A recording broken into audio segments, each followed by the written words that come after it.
Bismillah ar-Rahman ar-Rahim. I was instructed to deliver the speech in English, so bear with me. They told me that there will not be any translation. And secondly, it's really hard to deliver a speech when one of your bosses is watching you. And Your Royal Highness, I hope I can meet your expectation, and I still have my job tomorrow. Your Royal Highness, Prince Abdul Aziz bin Abdullah bin Abdul Aziz Al Saud, Vice Minister of Foreign Affairs in Saudi Arabia. Your Excellency, Va Ose, Swiss Secretary of State for Foreign Affairs, Dr. Abdul Aziz bin Saqr, Chairman of the Gulf Research Center, ladies and gentlemen, I am delighted to be in this beautiful country, and in particular, Geneva, where I have always been made to feel at home. I would also like to thank and congratulate the Gulf Research Center on holding its first session in Geneva. In addition to its knowledge of the region and of the field it's in, and research into Gulf and regional affairs, the center has become identified with high-level conferences and all international issues, as well as its excellent organizational skills.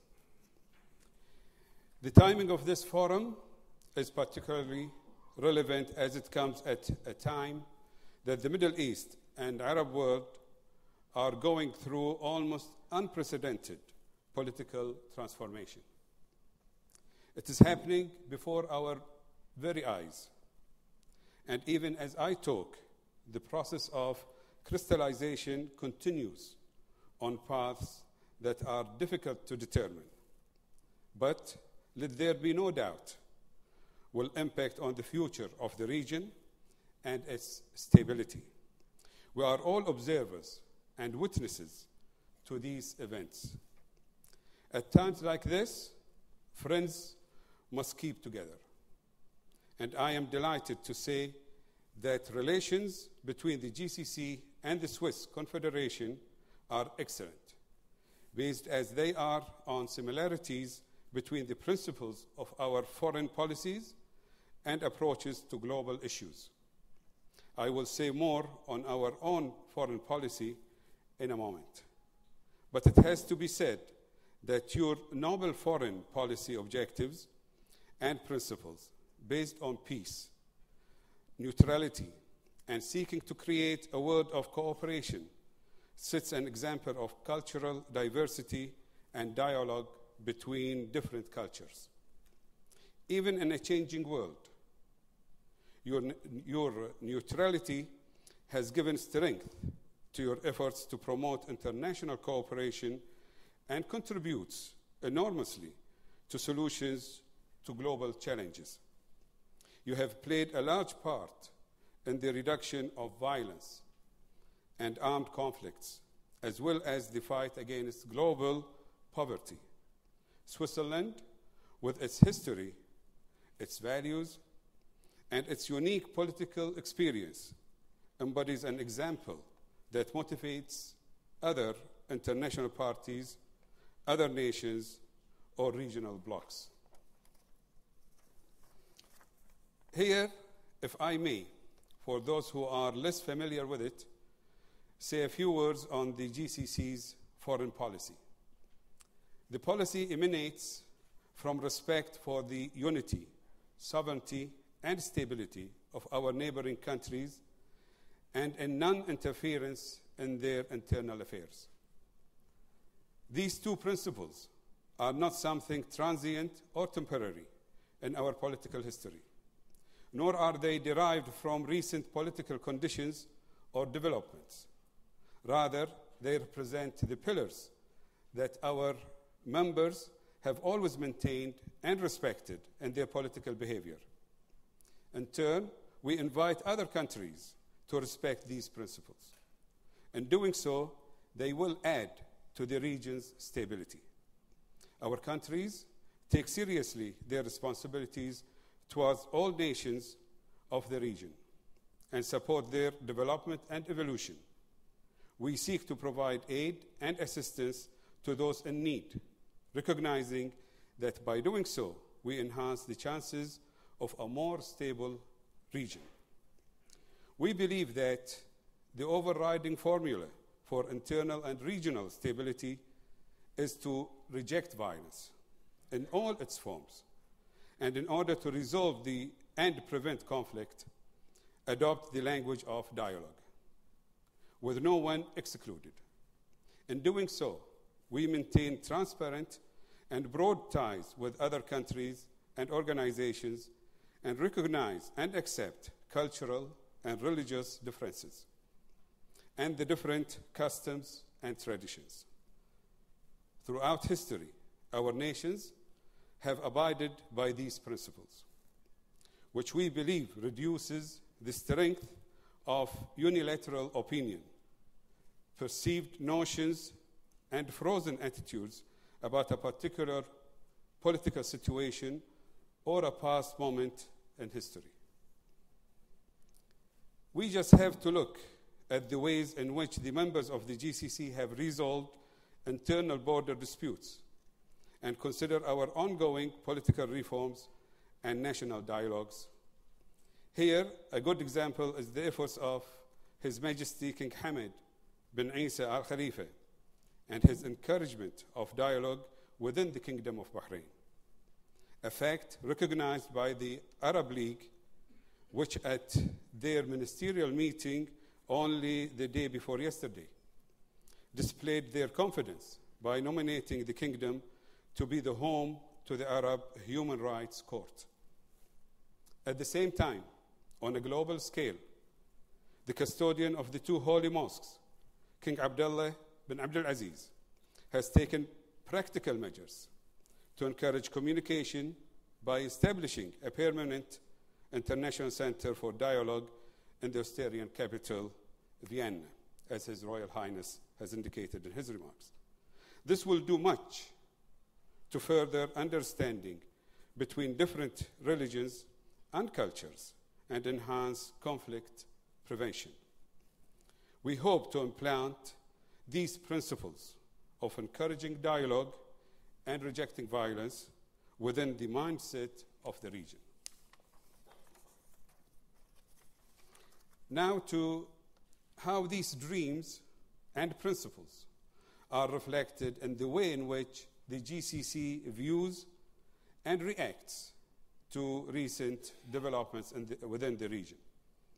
As far as Libya and Syria are concerned, we have adopted clear and loud calls for renouncing violence, avoiding bloodshed and chaos, and advocating inclusive dialogue between all parties to resolve differences. These, as you are aware, remain ongoing challenges and extremely complex matters.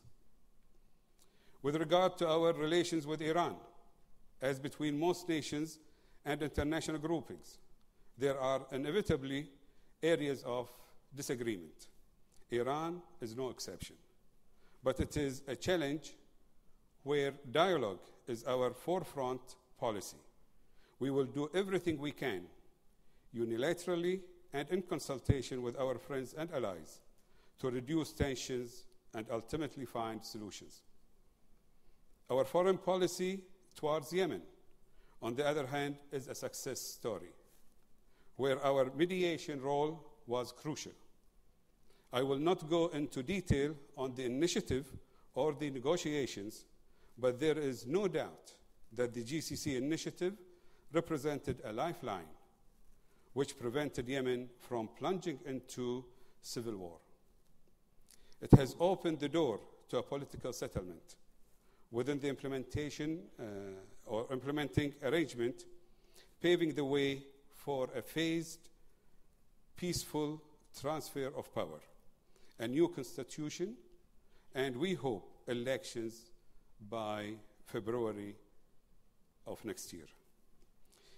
These and other examples remind all of us that the GCC nations are an integral part of the Arab and Islamic world, situated at the very heart of a turbulent region.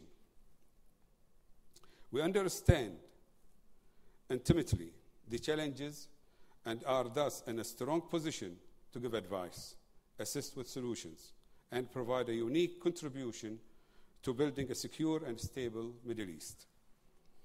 We do not see our international or regional role as a political luxury, nor do we see ourselves as possessing surplus military force. We certainly do not see ourselves in any way as regionally aggressive. Yes, we do have principles, which I have spoken about, which we cannot abandon or ignore. These principles guide us towards an important strategic goal for all of us, namely regional stability.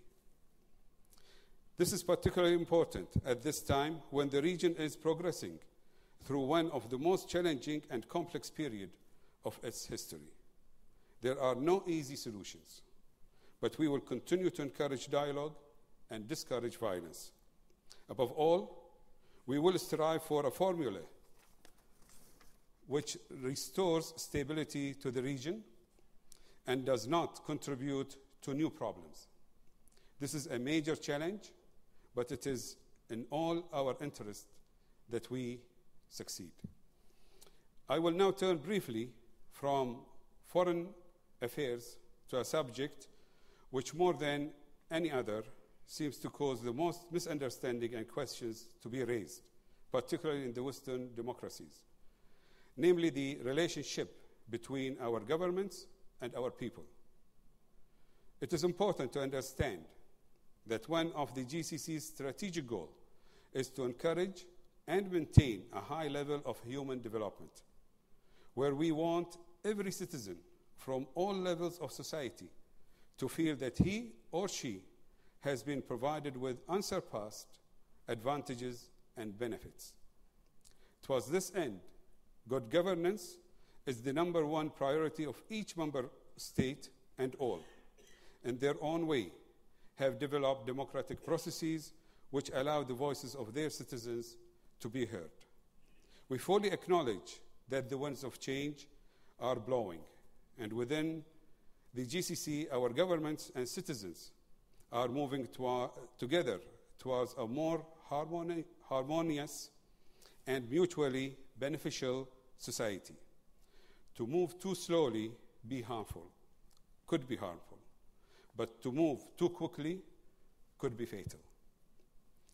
Let me assure you that we seek and indeed embrace evolution, but for our sakes, and I have to say, for your sakes as well, not revolution. Now let me return to the GCC and the Swiss Confederation, where we would like very much to see our mutual relationship broaden in many areas. For instance, the GCC is determined to be part of the real international interaction which occurs daily on Swiss territory. As a result, we have established a diplomatic mission in Geneva, or about to establish it. Geneva, which is home of and meeting place to all the most important international bodies, including the European headquarters of the United Nations. It is also a city which hosts countless international conferences and employs thousands of people from all parts of the globe. It is a true melting pot for everything global, and we want to be at the heart of it. You also have one of the oldest established and strongest economies in Europe, with strong ties to the GCC. The volume of trade exchanged between Switzerland and our member states in the year 2012 exceeded $8 billion, of which Swiss exports to the GCC accounted for 80%. You are an important partner in the service industry, particularly in the sectors of finance, and insurance. While trade and investment between us continues to grow, it is still less than the economic potential of both sides and the opportunities presented. We should encourage further growth.